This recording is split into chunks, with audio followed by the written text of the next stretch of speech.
job at the new and improved Freddy Fazbear's Pizza. I'm here to talk you through some of the things you can expect to see during your first week here and to help you get started down this new and exciting career path.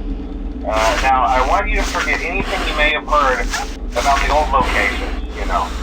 Some people still have a somewhat negative impression of the company. That old restaurant was kind of left to rot for quite a while, but I want to reassure you, Fazbear Entertainment is committed to family fun and above all, safety. They've spent a small fortune on these new animatronics. Facial recognition, advanced mobility, they even let them walk around during the day. Isn't that neat? But most importantly, they're all tied into some kind of criminal database so they can detect a predator a mile away. Heck, we should be paying them to guard you. Now that being said, no new system is without its kinks. You're only the second guard to work at that location. The first guy finished his week but complained about conditions. We switched him over to the day shift. So, hey, lucky you, right? Mainly he expressed concern that certain characters seemed to move around at night and even attempted to get into his office. Now, from what we know, that should be impossible. That restaurant should be the safest place on Earth. So while our engineers don't really have an explanation for this, the working theory is that the robots were never given a proper night mode. So when it gets quiet, they think they're in the wrong room. So then they go try to find where the people are, and in this case, that's your office. So our temporary solution is this. There's a music box over by the prize counter, and it's rigged to be wound up remotely. So just every once in a while, switch over to the prize counter video feed and wind it up for a few seconds.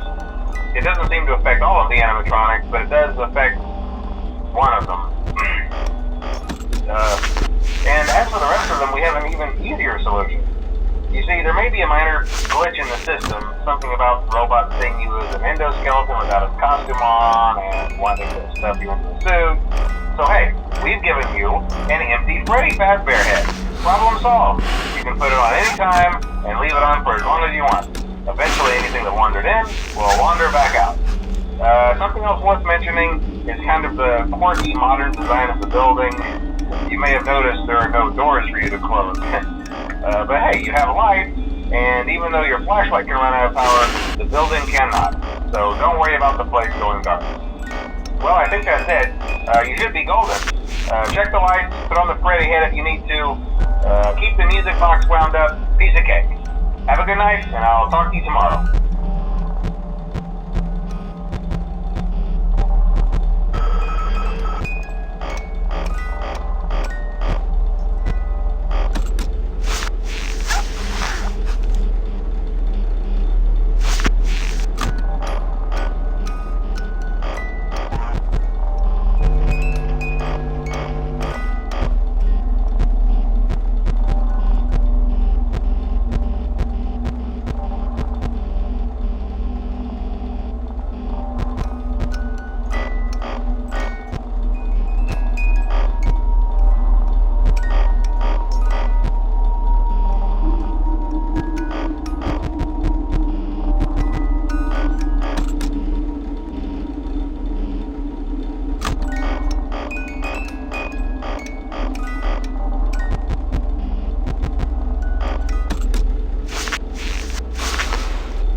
told you your first night wouldn't be a problem. You're a natural.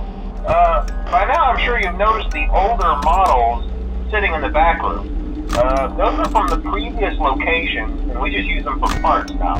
The idea at first was to repair them. They even started retrofitting them with some of the newer technology, but they were just so ugly, you know, and the smell. So the company decided to just go in a whole new direction and make them super kid-friendly.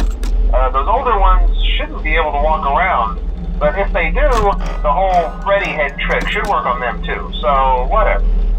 I love those old characters. Did you ever see Foxy the Pirate? Oh wait, Foxy.